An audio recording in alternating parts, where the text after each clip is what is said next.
ආයුබෝවන් ඔයාලා සියලු දෙනාටම අද මම මගේ ඉඩමේ ගම්මිරිස් නෙලන්නයි යන්නේ. ගම්මිරිස් නෙලන්න කලින් මා දන්නා කරුණු කීපයක් ඔයාලට කියන්න කියලායි මම මේ හදන්නේ. මගේ මේ ගම්මිරිස් වගාව නම් ඔබ අහලා ඇති දන්නවා ඇති පැණිවූර් කියලා වර්ගයක් තියෙනවා. එම් වර්ගය තමයි මාගේ මේ වගාවේ තියෙන්නේ. මා ඔබට මේ කියා දෙන්න යන කරුණු පොතපත ඇසුරෙන් හා අන්තර්ජාලයෙන් හා මාගේ අත්දැකීමෙන් බව කරුණාවෙන් සලකන්න.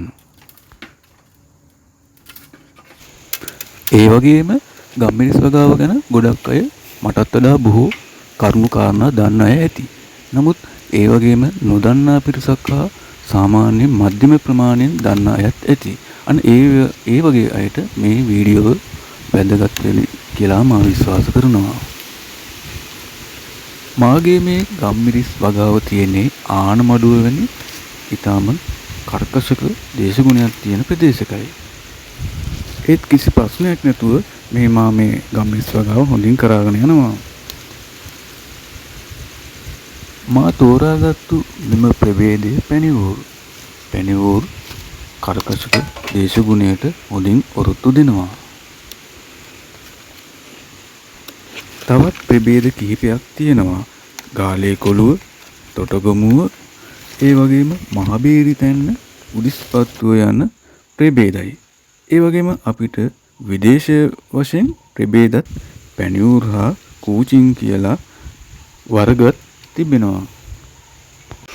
මෝසන් වර්ෂාවත් සමග මේ කරල් හැට ගැනීම, ඒ කියන්නේ අපි රැහෙන් ඇදෙන්න පටන් ගන්නවා සමගම මේ වැලේ අපිට කරලක් අස්වැන්නක් විදිහට නෙලා ගන්න කාලය දින 240ක් වගේ කාල සීමාවක් වගේ යනවා.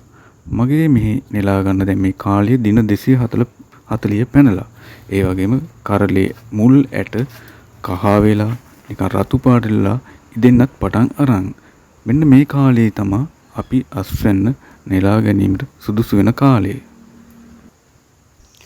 මෝසම් වර්ෂාව ආරම්භ වීමට කලින් මම සති කිහිපයකට පෙර මෙහි ආධාරකවල අතු කපා අයින් කරනවා.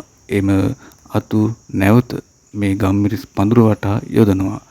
එම විට ඒ වේලාසනින්ම අපි එහෙම කරන විට එහින් අපිට ලැබෙන ප්‍රයෝජනය තමයි මේ පඳුරට දැනෙනවා මාගේ දැන් අර හිරු එළියත් පතිනවා වැඩිනේ. මේ ආධාරකය ඉවත් වෙලා යනවා කියන්නේ අර හිරු රශ්මිය පත්‍ර වලට වැටෙනවා වැඩි. අන්න ඒ තුලින් මෙහි රැහන් ඉක්මනින්ම හට ගැනීම කියන්නේ අර අපි කියන්නේ කරල් හට ගැනීමේ උත්තේජනයක් වෙනවා. අන්නේ උත්තේජන වීම තුලින් කරල් හට ගැනීමට ඉතාමත් පහසුවෙන් ඒ දේ වෙනවා.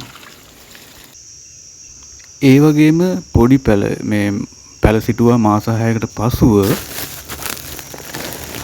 ග්‍රෑම් 125ක් එක කන්නයකට කන් දෙකම ගත්තොත් ග්‍රෑම් 250ක් වෙන්න මේ හදා ගන්න පුළුවන්. ඒ දෙකට බෙදෙන විට ඒ කියන්නේ මෝසම් කන්න දෙකට බෙදෙන විට 125 අපිට පැල මට්ටමේ ගන්නට පුළුවන්. ඊට පස්සේ දෙවන වර්ෂය වෙනකොට මේ පඳුරේ වයස දෙවන වර්ෂය වෙනකොට ග්‍රෑම් 250 කන්න දෙකට මුළු වර්ෂයට 500ක් වෙන්නත්, ඒ වගේ තෙවන වර්ෂය හා ඉන් පසුව වැඩුණු වැලකට කන්න දෙකට ගත්තොත් ග්‍රෑම් 700ක් වෙන විදිහට හා එක කන්නයකට ග්‍රෑම් 350ක් වෙන විදිහට අපිට මේ රසායනික භාවිතා කිරීමට පුළුවන් වෙනවා.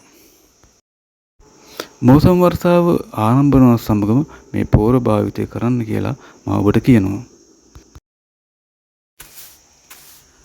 එතෙම දැන් මේ මම ගම්මිරිස් මේ දැන් අස්වැන්න නෙලලා ඉවරලා පැය 48ක් ගියාට පස්සේ තමා මේ ඔබට මේ දකින්න වෙන්නේ මේ උරේකින් හොඳට කටබ ඇඳලා හොඳින් වහලා දැන් මේ ගම්මිරිස් ටික අපි මේ අස්වැන්න හදා ගැනීම සඳහා පාගන වෙලේ තමයි මේ සූදානම් වෙන්නේ. බලන්නකො මේ වගේ රළු සිමෙන්තියක තමයි මේක පෑගීම කරන්නේ. විශේෂයෙන්ම උර කීපයක් ඕන වෙනවා. මොකද අපි දැන් කිලෝග්‍රෑම් 4ක් 5ක් වගේ එකට දාලා මෙහෙ පාගනකොට මේ ටික වෙලාවක් යනකොට මේකේ තෙත ගතිය වගේ එන්න බලනවා. ඒ තෙත ගතිය වෙනකොට නැවත මේ පෝර බෑග් එකේ කන පිට හරවලා පොඩ්ඩක් අවුවේ තියලා අරගෙන නැවත පාගලා ඒක දිගින් දිගටම අරගෙන අපිට යන්න පුළුවන් වෙනවා. ඒ වගේම තමයි හොඳට මතක තියාගන්න අපි කිලෝග්‍රෑම් 5ක් හෝ 10ක් හෝ දාලා එකපාර පාගනකොට මේක බීජ ටික වෙන් කරා ගන්නවා. අපහු ප්‍රමාණයක් ඉතුරු වෙනවා ඇට ඉතුරු වෙන. එතකොට ඒකත් අපි හොඳ වියලි උරේක දාලා හොඳට පා ගන්නවා. අන්න ඒ වගේ 3 වතාවක් යනකොට මෙහි ඇට ගොඩ වැටෙනවා. 95ක් වගේ මට්ටමකට වැටෙනවා. 95ක් 98ක් වගේ වැටෙනවා. එහෙම මෙහෙන් පුංචි තව ඇට තියෙනවා. අපිට ඒකත් ගන්නට පුළුවන්.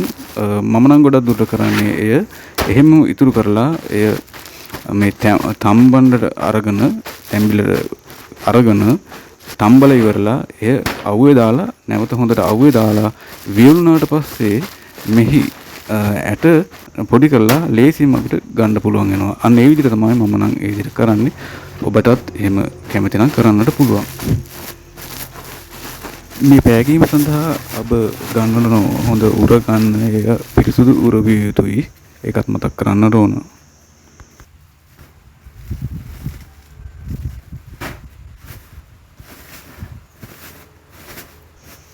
ඒ වගේම බොහෝ දුරට මේ බීජ රතු පාට ඇට ගොඩාක් වියලි ඉදුණු ස්වභාවයෙන් වගේ තිබෙනවා නම් ඔබ කරන්නට අවශ්‍ය වෙන්නේ ඉදුණු ඇට වෙනම අයින් කරන්න ඕන. මම කරන විදිය ඉදුණු ඇට සේරම වෙනම අයින් කරලා ඉවරලා ඉතුරුව තමයි අපි පෑගීමට ලක් කරන්නේ.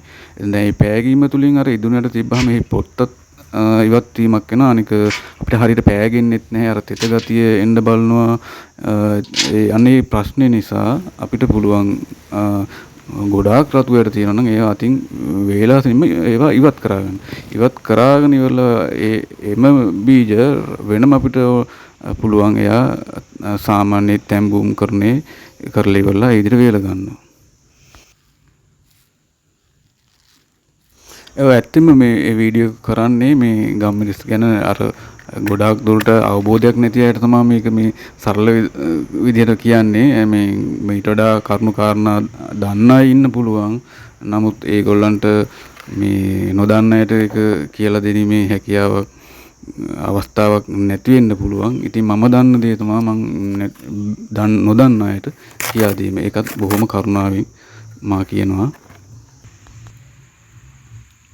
දැන් අපි මේ ඉස්සලාම කරන්නේ දැන් මේ වතුර භාජනයට මේ විදිහට වතුර දාලා අපි මේක පස්සනවා හොඳට.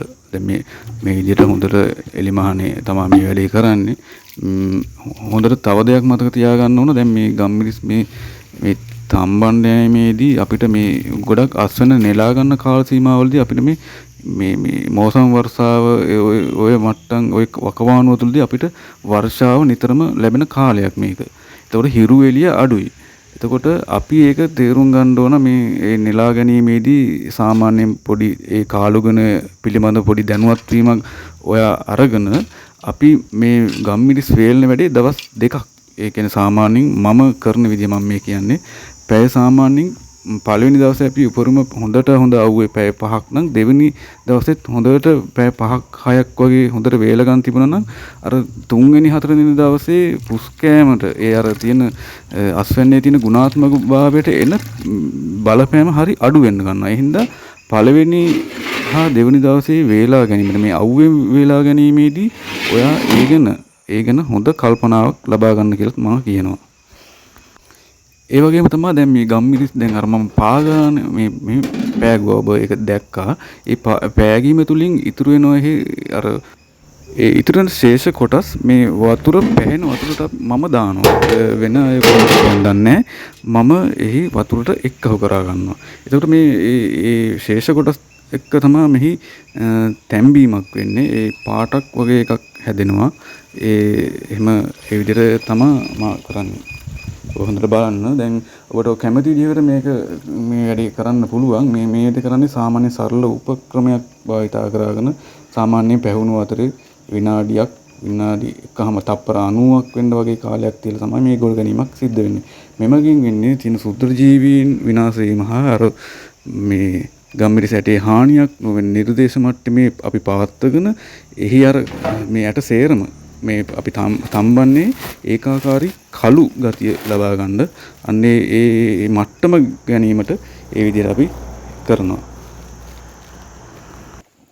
උණු වතුර නටන විට මෙහි දැන් අපි මේ ගම්මිරිස් මේ යම්කිසි උරයක දමා දැන් මේ තැම්බීම සිදු කරනවා තප්පර 90ක් වගේ තියලා තමයි අපි ගොඩ ගන්නට ඕන. ඒ තුලින් ඒ නියම ඒ ක්‍රමය අපිට ඒ නියම අවශ්‍ය පදම අපිට හරියට ගන්න පුළුවන් වෙනවා. තද පැහිමක් වගේ තියෙනවා මම තප්පර 60ක් භාවිතා කරනවා. එසේ නැත්නම් තප්පර 90ක් වගේ තමයි භාවිතා කරන්නේ. ඇත්තටම දැන් මෙහි මේ පැහුණු ජලය තමයි තියෙන්නේ. හොඳින් උණු වෙච්ච ජලය තමයි මේ දකින්න තියෙන්නේ. මේ විදිහට නොපෙනුනාට හොඳින් නටන වතුර තමයි මෙහි තිබෙන්නේ. දැන් මෙහි අපි තප්පර 90ක් මෙහි මේ විදිහට අපි මේ තම්බා ගැනීම පසුව මේක අපි ගොඩට ගන්නවා. ගොඩට අරගෙන මේක මේ විදිහට උරේ කට හොඳින් බැඳලා ඒ විදිහට වාෂ්පන වෙන්න තියලා සාමාන්‍යයෙන් විනාඩි 5ක් 10ක් වගේ ප්‍රමාණයක් තිබ්බහම මෙහි කළු ගතිය එන්නට ගන්නවා. විශේෂයෙන්ම මම තව දෙයක් කියන්න ඕන මේ ගොඩක් අය කියනවා මේක අවුවේ වේලා ගත්තා නම් හොඳයි මෙහෙමයි ආහාරමයි මෙහෙමයි කියලා. නමුත් අපිත් කැමති එහෙම අවුවේ වේලා ගන්න. නමුත් අපි මේ ගම්මිරිස් අස්වනු අපි විකුණුම් අවස්ථාව වෙන විට ওই තම්බන එකයි එතකොට අවුවේ වේලා ගැනීමක තැම්බීමකින් නැතුව අවුවේ වේලා ගැනීම මේ දෙක එකට සංසන්දනය කරලා බලපුවාම අවුවේ එකපාරම වේලා ගැනීමේදී එහි ඒ ගම්මිරිස් ඇට කළු ගතිය අඩු වෙනවා. එතකොට ඒ රුචිකත්වය අර මිනිස්සුන්ගේ තියෙන ඇස්වල තියෙන ඒ පෙනුම ඒ දකින්න විදිහෙන් ඇත්තටම අර කළු ඇටයට තමයි ගොඩක් දෙනෙක් හිත යොමු වෙන්නේ. ඉතින් ඒකේ ගොඩක් දුරට ගුණේ වාසිය අපි බලනකොට වඩා රැහේ වාසිය තමයි එතන ගොඩක් සිද්ධ වෙන්නේ.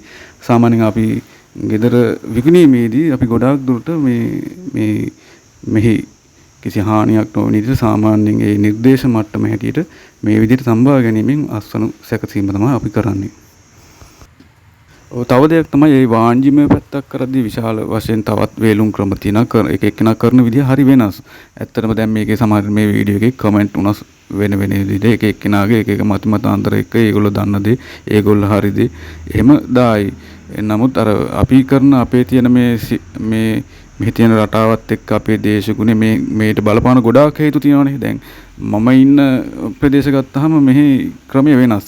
ගෝලාක් අය ගම්මිරිස් වවන පළාතකුත් නෙමෙයි. නමුත් මෙහි තියෙන ක්‍රමෙත් එක්ක වෙන මෙහි වවන පළාත් තුලම තියෙන ක්‍රමෙත් බලපුවම ගොඩාක් දුරට වෙනස් වෙනවා. ඉතින් ඒක අර අපි බුද්ධිමයෙන් තේරුම් ගන්න තමයි මේ දේ හැමදේම අපි කරන්න වෙන්නේ.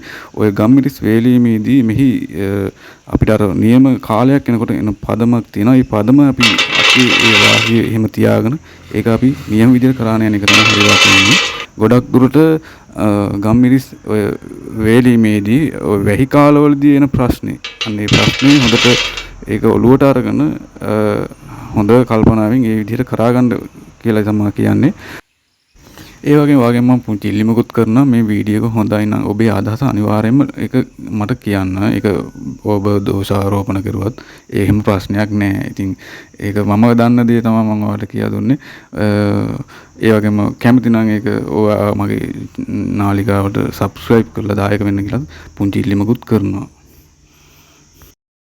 ඔබ මේ දකින්නේ මේ දෙවන දවසේම වේලුම් කරන ආකාරය. දැන් මෙහි තෙතමනේ අයින් වෙන්න පටන් අරගෙන තියෙන්නේ. දැන් ඇට ඒ සාමාන්‍ය වීලි පැත්තට හැරිලා ටික ටික එහෙම වෙන්න පටන් ගන්නවා. මෙන්න මේ වගේ දේ උපකරණකින් තමයි මම මේ ගම්මිරිස් වෙනුවෙන්ම මේ වේලා ගැනීම සඳහා මේ විදිහටම ඉදලක් පාවිච්චි කරනවා. ඒ වගේම මේ UV පොලිතින් එකකුත් මම නිතර පාවිච්චි කරනවා. මොකද මම අවුවේ මේ වේලීමේදී UV පොලිතින් එකක් මම තියාගන්න හදිස්සි හරි වර්ෂාපතනයක් ආවොත් එහෙම ඒකකින් භාවිතා කරන්නට. බීජ තඹගෙන ඒවා වෙනම වේලා ගන්න අවස්ථාව තමයි ඔය තියෙන්නේ ඒ නටු සමග.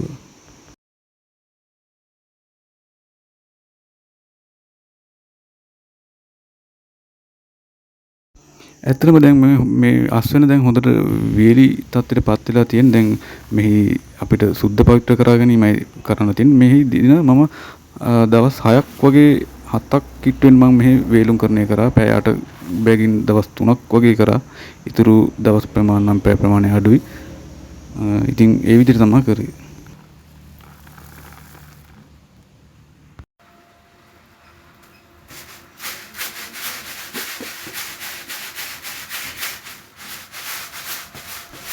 මේ කුල්ලක් මම භාවිතා කරනවා. ඒ කියන්නේ මේ සුද්ධ පවිත්‍ර කිරීමේදී ලොකුවට තියමන නතු කෑලි වගේ දේවල් ඒ ඉවත් කරා ගැනීම සඳහා මේ මම භාවිතා කරනවා.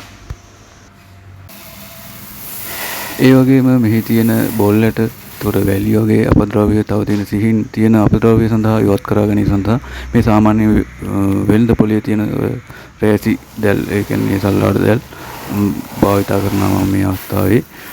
එමගින් ඒ තියෙන අපද්‍රව්‍ය ඉවත් කරා ගැනීමට හැකි වෙනවා.